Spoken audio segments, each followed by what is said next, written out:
Entre los correos que amablemente nos hacen llegar, encontré esta historia que me pareció muy interesante. Y es que, aunque tiene elementos genuinamente tétricos, incluyendo algo parecido a una posesión, la realidad es que lo que más me llamó la atención fue el encuentro con ciertos seres que, aunque pudieran ser entidades paranormales, me recuerdan también a guardianes de la naturaleza o del bosque. La realidad es que nunca tendremos una respuesta clara sobre qué fue lo que vieron los protagonistas de esta historia. Así que la interpretación de todo esto depende de ustedes. Amigos, les doy la bienvenida una semana más a otro episodio de Historias de Terror, otro episodio de Gritos en la Noche. Y después de esta pequeña introducción, vamos a adentrarnos directamente al relato de esta semana. Ahora, ustedes ya saben lo que tienen que hacer. Vayan por una taza de café, reúnan a la familia, apaguen la luz y quédense con nosotros. Todavía hoy sigo intentando borrar los recuerdos de esa extraña noche, de aquello que me ocurrió, aun cuando yo me consideraba escéptico en temas paranormales. Afortunadamente, mi historia no la viví solo. Otras 2 personas fueron testigos de estos hechos que estoy por narrarles, y que aún hoy, casi 30 años después, permanecen sin explicación alguna. Era todavía muy joven cuando entré a trabajar como recepcionista en el turno nocturno en un centro de rehabilitación para adicciones, privado, por acá en mi ciudad. Enclavado en la carretera, ese centro de rehabilitación, ese anexo, como los llaman, era bastante prolífico. Establecido en una casa grande y muy bonita, era totalmente privado y discreto, por lo que recibía a gran cantidad de personas de dinero, no solo del estado, sino de toda la región del Pacífico. Un cuñado mío, que era enfermero y trabajaba intermitentemente en ese lugar, me había recomendado sabiendo que a mi esposa y a mí no nos vendría mal el sueldo que ofrecían. Después de todo, siendo tan jóvenes, estábamos pasando momentos difíciles encontrando un empleo bien remunerado. Y con la noticia en aquel momento de que mi esposa estaba embarazada, el dinero se había vuelto sumamente necesario. Me pareció un poco extraño que en un lugar como esos necesitaran a alguien en recepción durante la noche. Además, siempre había pensado que ese tipo de puestos los ocupaban mujeres. Pero una vez que comencé a trabajar ahí, me di cuenta que siendo un centro para personas de mucho dinero, la mayoría de las familias preferían ingresar a sus parientes ya entrada la madrugada, cuando nadie pudiera verlos.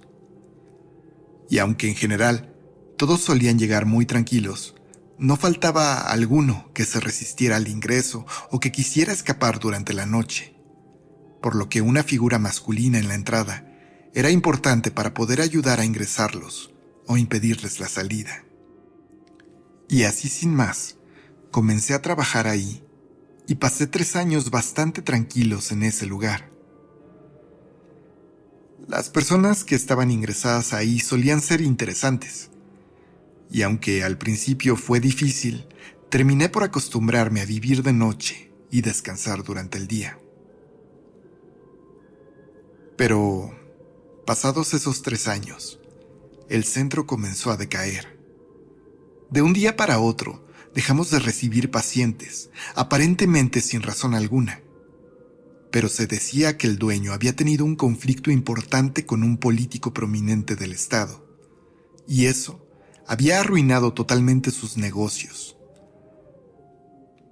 Aunque esa versión nunca fue confirmada por nadie, y eventualmente, en un periodo de 3 meses, el centro cerró sus puertas de manera definitiva. Y justo fue en una de esas noches, durante esos meses, casi totalmente solitarios, que algo fuera de lo común nos ocurrió en ese lugar. Una noche como tantas dejé a mi esposa con nuestra hija de 2 años y me dirigí al trabajo. Al llegar, únicamente un enfermero, una señora del personal de limpieza y yo cubriríamos el turno, como lo habíamos venido haciendo durante las semanas anteriores, trasnochando en esa enorme casa, totalmente vacía, sin ningún paciente, sin ninguna llamada, ni siquiera para pedir informes. Doña Eva, Alejandro el enfermero y yo hicimos un poco de nuestras labores rutinarias, aunque no tenía mucho caso. Y después nos acomodamos en la sala común, encendimos la televisión y doña Eva nos repartió tacos que había llevado y nos sentamos a platicar un poco, ver la tele y comer la deliciosa comida de aquella mujer. ¿Saben? Había alguien rondando cuando llegué, dijo doña Eva mientras comíamos. Pero no creo que haya ningún problema. Creo que era un niño. La intendente del turno de día me dijo que también lo había visto antes de retirarse. Es raro que ande un chamaco por aquí, pero pues no sé. Tal vez estaba perdido. Continuó diciéndonos, intentando calmar cualquier nerviosismo en nosotros. Y es que tenía apenas unos días que el personal de seguridad había dejado de asistir, y no sabíamos qué clase de enemigos se había buscado el dueño en aquellos días. Carlos y yo decidimos ignorar eso, y continuamos charlando y comiendo aquellos tacos que doña Eva nos había dado.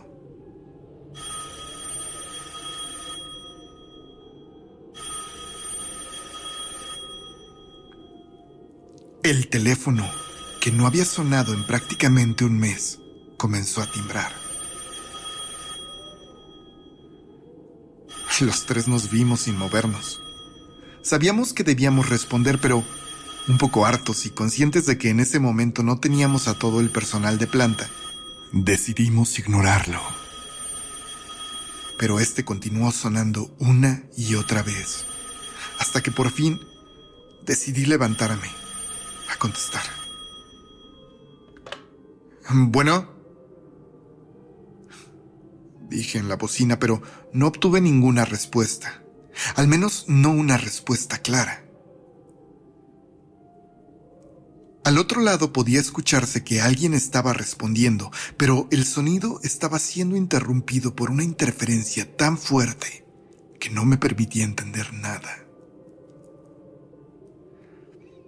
Colgué el teléfono y decidí volver con mis 2 compañeros que estaban expectantes a mi comentario sobre quién había llamado. Pero antes de que pudiera responderles que no entendían nada, el teléfono timbró una vez más. Bueno, contesté apresurado. Bueno, ¿hay alguien? No puedo entenderlo. Bueno, grité. Pero aunque parecía que alguien me respondía, era imposible entender lo que esa persona decía con toda la estática que se atravesaba en la línea.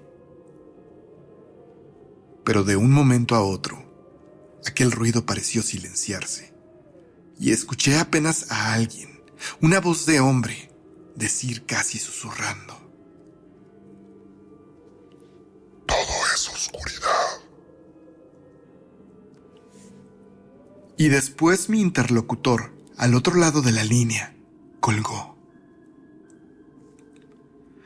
Me quedé un momento pensando a qué se refería aquella persona, o si acaso hubiera sido un número equivocado, pero entonces el timbre en la reja de entrada sonó. Le pedí a Carlos que me acompañara a ver de qué se trataba, y ambos salimos hasta la reja principal de la propiedad, solamente para encontrarnos con un auto. Un topaz negro de último modelo nos esperaba ahí. Frente a él, un hombre de unos 50 años estaba sentado en el cofre. Carlos y yo nos acercamos para preguntar qué quería. Y aquel hombre nos dijo entre lágrimas que necesitaba que aceptáramos a su hijo, quien parecía haber estado abusando de estupefacientes que él desconocía y se encontraba muy mal. Carlos le explicó que por el momento no contábamos con médicos. Yo solo era un recepcionista y él únicamente era enfermero, pero el hombre insistió, diciéndonos que solamente necesitaba mantener a su hijo desintoxicándose lejos de su familia. Nos aseguró que él mismo había ya contratado a un médico particular que venía en camino, tras haberlo consultado personalmente con el dueño del centro.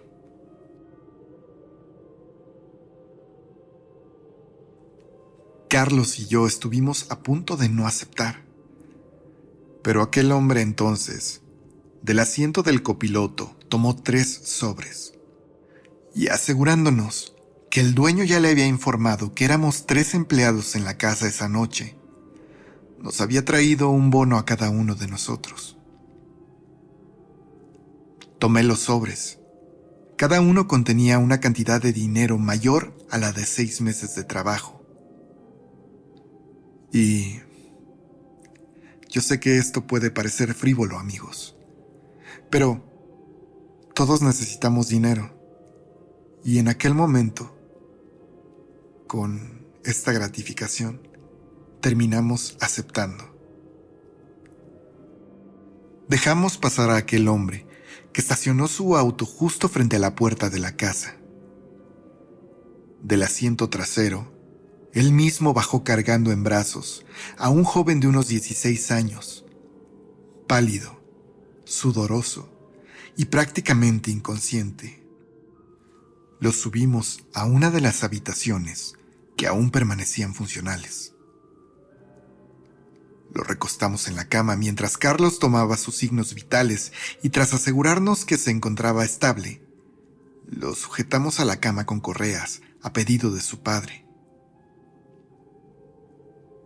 El hombre nos informó que su hijo había tratado de lastimarse en más de una ocasión y las cicatrices en su cuerpo parecían confirmarlo.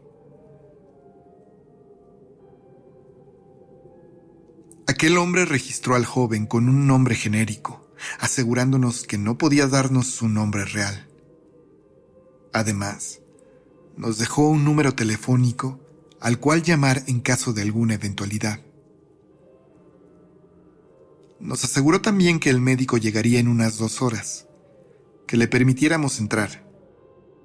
Y tras prometerle que lo haríamos, tomó las llaves de su auto y salió de la propiedad mientras Carlos y yo cerrábamos la reja detrás de él. Fue justo en ese momento, cuando volvíamos a través del camino entre la vegetación exuberante del lugar, que Carlos y yo lo vimos. Unos metros enfrente, en la parcial oscuridad de aquella noche de luna llena, vimos salir de entre la vegetación una sombra. Una sombra que pareció correr de entre los arbustos hasta la entrada de la casa para meterse en ella. Lucía como un niño. Y aunque no pudimos distinguir sus rasgos, su pequeño tamaño de tal vez 1,40 m de alto, nos indicaba que claramente se trataba de un infante. Carlos y yo corrimos y al entrar a la casa, asustando a doña Eva por nuestra agitación, intentamos buscar a ese pequeño que se había colado, probablemente buscando comida o dinero. Los 3 dimos vueltas por toda la casa, buscamos por todos lados, pero parecía no haber nadie. La única conclusión que pudimos sacar fue que seguramente aquel niño, al verse perseguido, había escapado por el patio de atrás. Tal vez después de cruzar la alberca, había trepado a uno de los árboles frutales y así había podido salir de la propiedad por la parte trasera.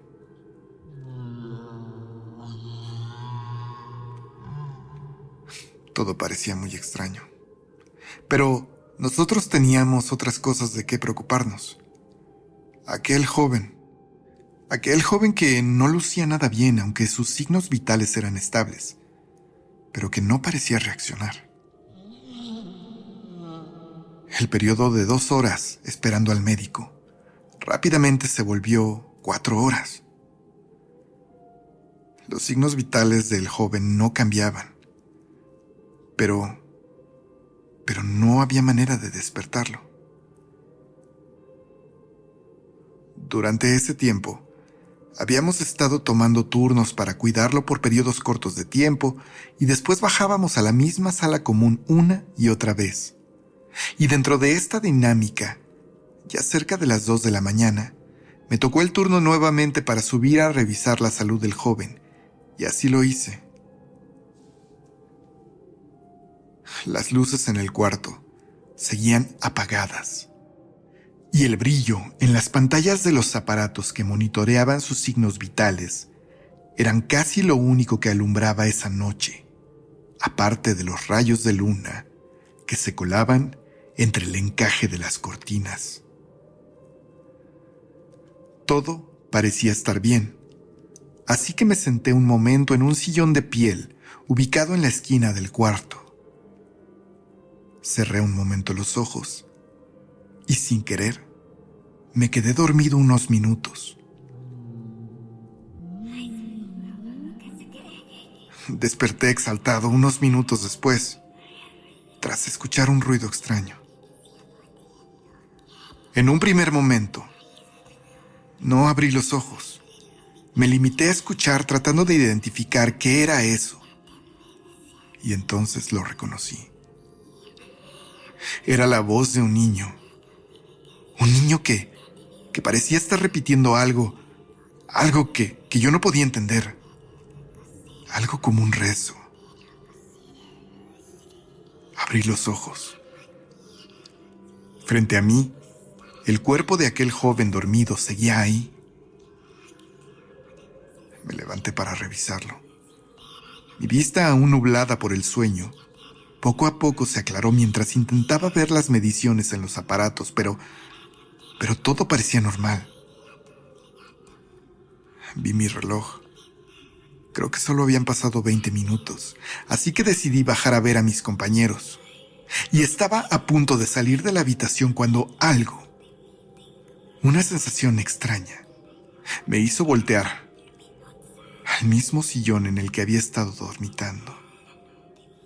Y entre las sombras, justo en la penumbra que producía la esquina del cuarto, pude ver una pequeña figura.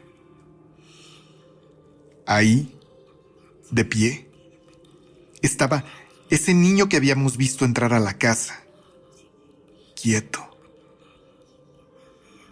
viéndome. Estaba detrás del sillón en el que yo había descansado, lo que quiere decir que todo ese tiempo había estado detrás de mí. La tenue luz de la luna, colándose en la ventana, me permitió verlo. Su rostro pálido, sus ojos. Bueno, al menos el lugar donde deberían estar sus ojos, pero que eran cuencas vacías, totalmente negras. Aquello, aún hoy, hace que las lágrimas quieran brotarme sin parar. Y aquel instante debió durar solamente un par de segundos, pero lo recuerdo como si hubiera durado varios minutos. Inmediatamente abrí la puerta, dispuesto a salir corriendo para buscar a mis compañeros. Y entonces una risa me heló la sangre. Pero no era la risa de aquel niño, no. De hecho, seguía escuchando al niño rezar aquello que yo no podía entender. La risa era de aquel joven, que en un segundo y sin que yo me diera cuenta se había despertado y aunque seguía atado de manos y pies, había logrado sentarse y estaba ahora erguido, viendo fijamente hacia donde estaba yo, con su cabeza inclinada hacia un lado. La sonrisa que aquel joven tenía dibujada en sus labios hizo que un escalofrío horrible me recorriera el cuerpo. Entonces no pude más y salí corriendo gritándole a mis compañeros para que me auxiliaran, pero no fueron a mi encuentro. Al bajar a la sala común, ni Carlos ni doña Eva estaban ahí. Entonces un miedo descomunal comenzó a apoderarse de mí, un miedo tan horrible que comencé a sentirlo como un calambre en el estómago que estaba agitando mi respiración tanto que pensé que me desmayaría. De pronto escuché gritar a doña Eva y a Carlos. Estaban gritando mi nombre y fue cuando me di cuenta. Ellos no estaban ahí, estaban gritándome desde afuera de la propiedad. Comencé entonces a correr sin parar. Corrí los 10 o 15 metros hasta la reja de entrada, que se encontraba ya abierta. Doña Eva me recibió con un abrazo, y Carlos cerró la reja detrás de mí dejándonos afuera. No sabía qué estaba pasando, pero tras tranquilizarme un poco, Carlos me contó lo que les ocurrió a ellos. Me dijo que habían pasado tal vez 10 minutos desde que yo había subido a ver al joven cuando, preocupado, Carlos decidió llamar al número que nos había dejado su padre para avisarle que el médico seguía sin aparecer. El teléfono timbró varias veces, según me dijo, y cuando por fin le contestaron, una voz de mujer le pidió que esperara en la línea. Lo dejó escuchando algo. Parecía una música de espera, pero muy extraña, muy tétrica. Eran como cantos que parecían repetir algo una y otra vez.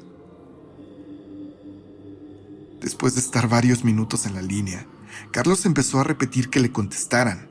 Casi empezó a gritar, pero lo único que seguía escuchando eran esos extraños cantos que le erizaban la piel. Y terminó colgando el teléfono. Carlos sabía que algo no estaba bien, y nervioso le dijo a doña Eva que iría a buscarme para decirme que paráramos, que buscáramos ayuda porque algo andaba mal en todo esto. Mi compañero subió las escaleras, pero al llegar al último escalón, vio la puerta de la habitación del joven abierta. Carlos me llamó por mi nombre, pero yo no respondí. Entonces, vio que de aquella puerta algo se asomaba. Por un momento pensó que era yo, pero pronto se dio cuenta que aquella pequeña cabeza, asomándose casi arrastrándose por el piso, era la de un niño. La de un niño que parecía asomarse como si estuviera jugando.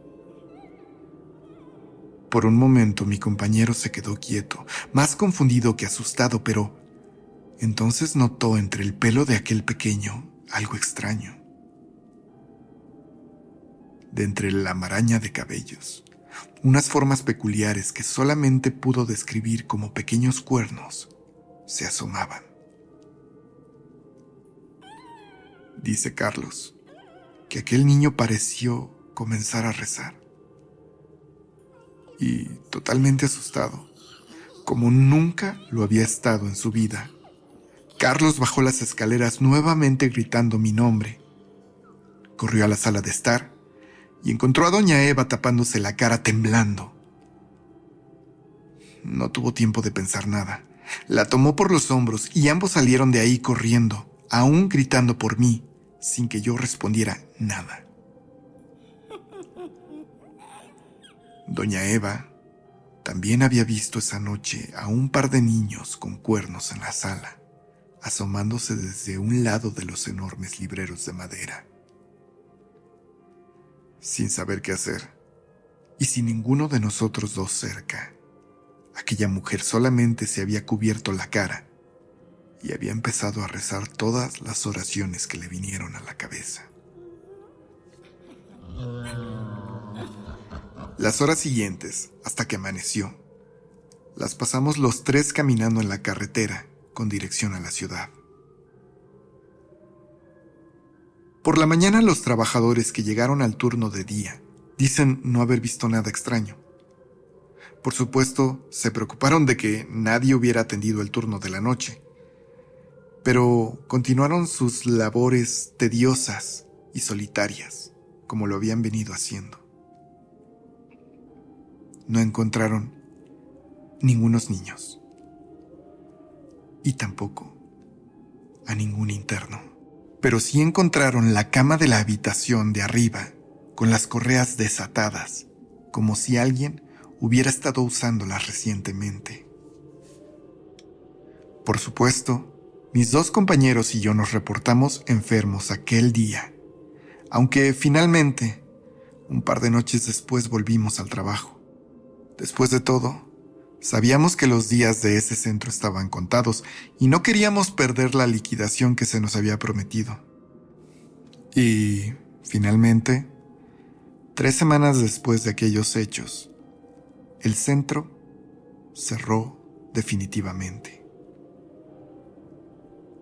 Cabe aclarar que nunca conocimos personalmente al dueño del lugar.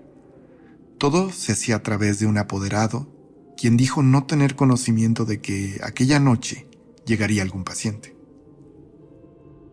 Unos días después, nuestras generosas liquidaciones fueron depositadas en nuestras cuentas bancarias. Pero doña Eva, Carlos y yo recibimos un generoso bono, tan generoso como aquella gratificación que el padre del joven nos había dado y que los tres habíamos olvidado aquella noche que salimos corriendo de aquel lugar sin pensar en nada más. ¿Qué vimos? ¿Quién era ese joven y su padre? Nunca lo supimos y al parecer nunca lo sabremos. Al poco tiempo doña Eva se mudó de ciudad, pero Carlos y yo hasta el día de hoy continuamos con nuestra amistad. Y todavía hay algunos días en los que hablamos asustados, porque soñamos con aquel joven catatónico. O, a veces, creemos ver a aquellos niños rondando las sombras de nuestras casas,